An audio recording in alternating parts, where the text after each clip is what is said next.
thank you so much again for 18 Roses. And now for our next segment for this program, this is intended to be the 18 Treasures. But knowing Nikki isn't much of a gift person, my God. So we prefer it to call the 18 Wisdom, coming from great people with great experiences as well, na may mga advices and habilin sa ato ang dearest kapitan. And with that being said,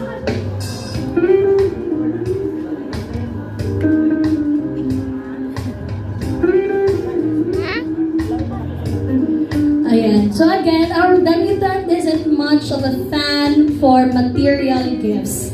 So she opted for 18 wisdom. Mogili yang ipangayo, she needs guidance daw.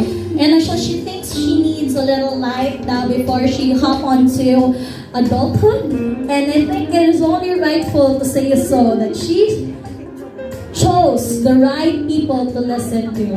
And with that being said, let's start our 18 wisdom coming from Tita Ruby Diwata Iyana. A round of applause, please.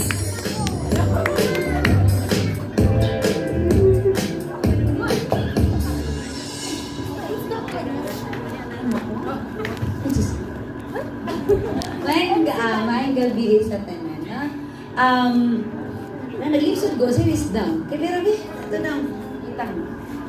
So, kay Nicole, happy 80th birthday, may pamangkin, and nagkita ta ka, nagdako, mabuutan, sweet, ayun, ikaw na-jud ang pinaka-sweet. Nagdako. Tapos, wisdom, okay. Adulthood, okay? 18 years old, nag-start ang adulthood. Tapos, diha na po papasok ang mga responsibility. So, you should be responsible to your parents, sa iyong mga siblings, sa iyong mga pamangkin, nga na rin.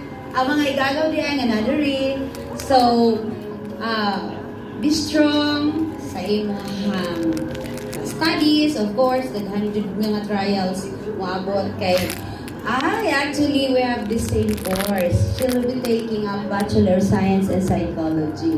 So, it would be a challenge and there will be more challenge and hope na mag-graduate ka as we expected. Pero, kaya mo ni mo judtanan, I know and we know nga kaya jud mo siya. Okay, with that, happy birthday. Though wala si Lola Rita Jury and